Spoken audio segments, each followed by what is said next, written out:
Hardware needed for this side. Here we have your frame support bolts. This is your cross beam bolts. These are your impact pad bolts. And 2 washers on each. Okay. Now we're going to prep the wrench and nut. Note the orientation.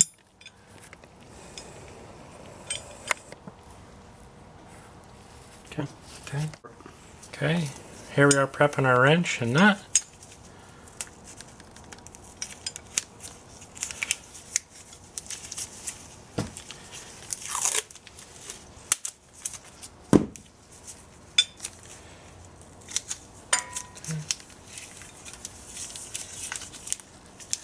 What I'm doing is I'm taking the wrench with the flange nut that's taped on to the wrench, inserting it into the frame in the oval.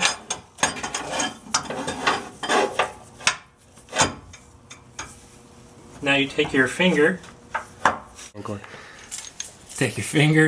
align the threads.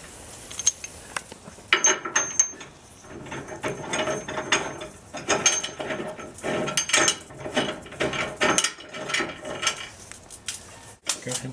So now you want to have one person turning the socket and another holding the wrench in place. Okay. Makes life a lot easier. Now you'll want to tighten the bolt 250 foot-pounds. Go ahead. Get as much leverage as you can. There you have it. And it's tightened. So after you torque down the bolt, you'll just want to back it off just a hair. At the same time, push up on the wrench just so you can get the wrench out.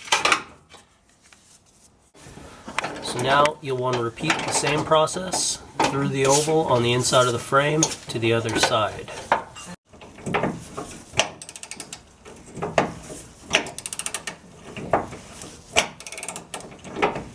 So just like last side, have someone hold the wrench from the inside and another person on the socket, and just keep tightening it down.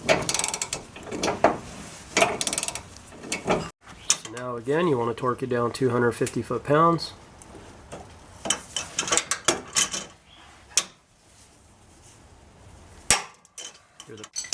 On the driver's side, you have 2 options. You can either drop the gas tank down to get out the bolt, or you can go ahead and cut it. But remember, you are next to a gas tank, so use discretion. Okay, so for the driver's side, you'll have a couple brake lines. You just want to unclip those from their harness.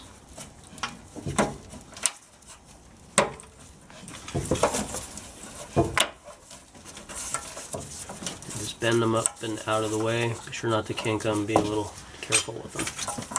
Put the wrench in on the driver's side. Keep the orientation of the nut on the wrench just like you did on the last one. This side can be a little bit trickier just because of the brake lines. Alright, so one thing we just did, we went ahead and removed the clip that you see here that was holding the brake lines on. It can kind of get in the way a little bit, so you just want to remove it from the truck for right now. Okay, so once you have everything lined up, you just want to go ahead and repeat this side just like you did on the passenger. Just get it nice and tight, and you want to apply, again, 250 foot-pounds of torque, and it helps if you start on the rear of the car first, not the front. Alright, so now you'll want to repeat on the front side of the truck as well, like you just did on the back, 250 foot-pounds. Now we have the crossbeam bolts. Start with the rear one, or pardon me, the inside one. In and through. In and through. Washer nut on the back side on each. So now you want to loosen the rear bolt and take apart the shackle. Like my friend Andrew here is doing. You got one more in you? Yeah. Okay, so what you want to do is install the shackle from the factory that you just took off. Just transfer it right over to the National Spring. Make sure it's angled the same way and pointed the same way. The shackle goes on to the single wrap end. Does it matter where I have this angled at while I'm tightening it? Don't tighten it all the way. Okay. Yes, it does. Perfect. Oh, it's good. Alright, so now what you want to do is put them in upside down like that. And then Roll them on up over.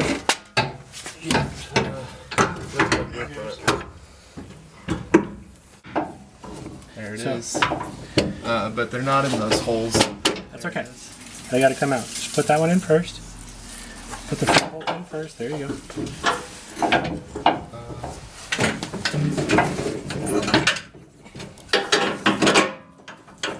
That's the front. Okay, just put that one in. Now slide the rear bolt in.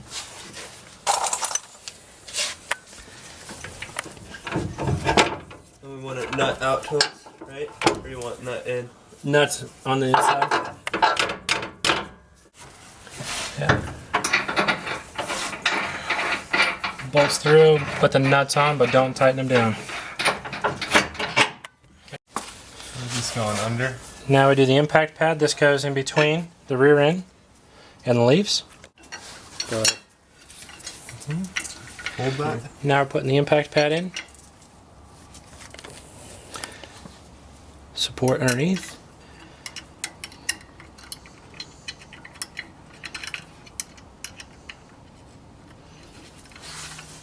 And underneath here, you want to make sure your bolts, the holes are lined up in the pad so they slide up on in. You'll see what that looks like when you remove it.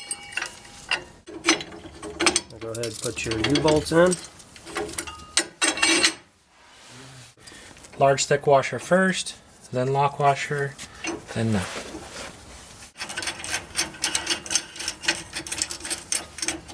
Okay, get them all started about evenly, and then we'll come back and torque them down. So now everything should be all flushed in. Try to evenly get the bolts up in there so the bottom. Just hand tight right now. We'll come back in and torque them once we get everything loaded.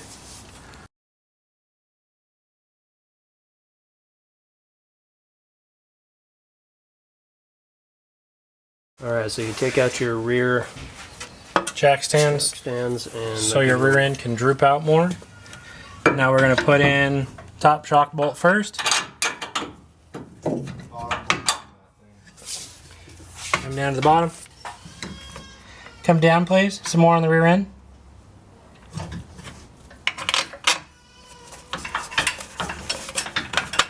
So make sure once you're done putting those two bolts in, get the nut on the back side and do not tighten it at this point.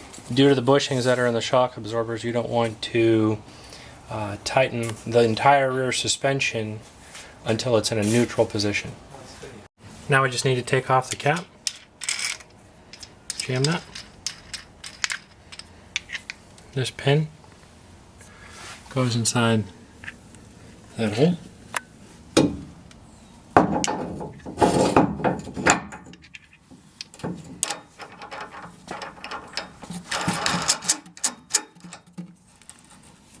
Tighten down the nut. Cap on. Now that we've jacked up the rear end to a neutral position, so the truck is mostly on the jack underneath the rear end, our rear end is now in a neutral position. This is when we tighten down all of the bushings, U-bolts, etc. Refer to the installation instructions for torque values.